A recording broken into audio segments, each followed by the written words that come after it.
Well, new today, the Republican-controlled House passed H.R. 1, also known as the Lower Energy Costs Act. The legislation would substantially increase domestic production of oil, natural gas, and coal. It will also ease permitting restrictions that delay pipelines, refineries, and other energy-generating projects.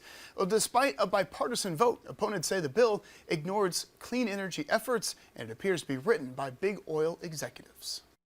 Instead, what extreme MAGA Republicans are doing is bringing their signature piece of legislation, H.R. 1, to the House floor that puts polluters over people. And for much more on the passage of H.R. 1, also known as the Lower Energy Costs Act, we now want to bring in Congressman Jeff Duncan here from the upstate, who saw a lot of this bill all the way from the very beginning to the passage here in the House. But Congressman, before we get to H.R. 1, I want to go ahead and ask, in reaction to the Nashville school shooting, we heard President Biden call for a return of the assault weapons ban. Is that on the table at all for you right now?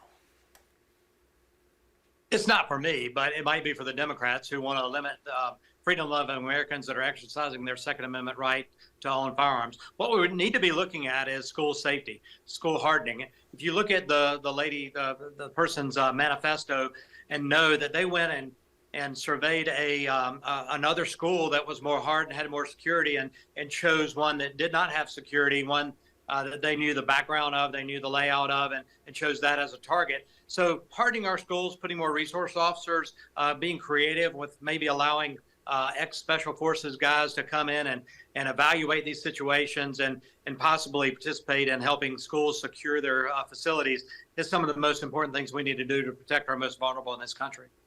We've seen red flag laws be pretty popular in some conservative states. Are those an option at all for you?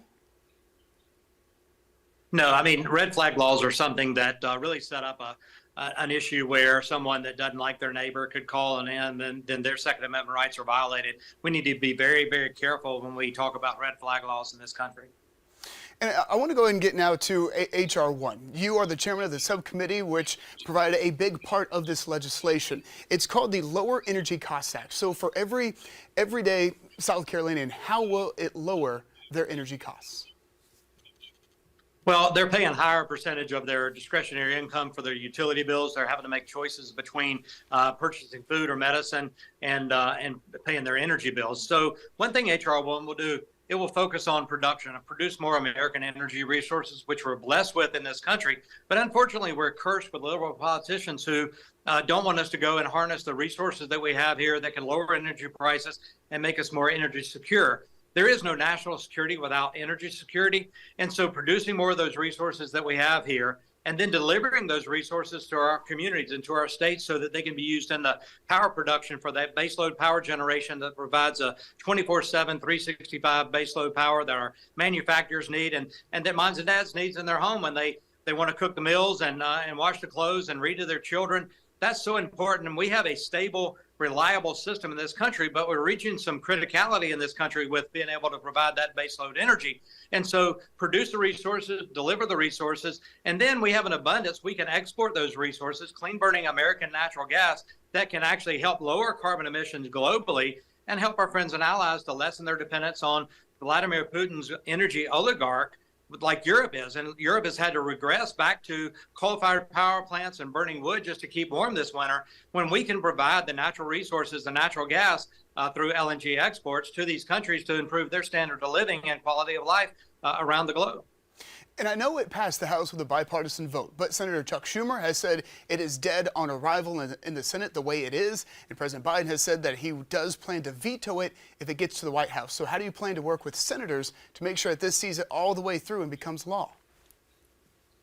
Well, President Biden has offered veto threats all year, and we've seen him sign a couple of House-passed initiatives and actually sign them when he said he was going to veto them. So this is a way that the president ought to embrace American energy production instead of being the one, the administration, that has killed the golden goose, that has killed the American energy sector, it's killed jobs, it's killed pipelines, and it's kept pipeline projects that bring natural gas to states like South Carolina that needs that, kill those projects and really delayed them and set up an opportunity where we can't harness the resources of this nation to meet the energy needs and lower the cost for American families. That's what's so important. Republicans are focused on helping lower the energy cost and make America energy dominant once again.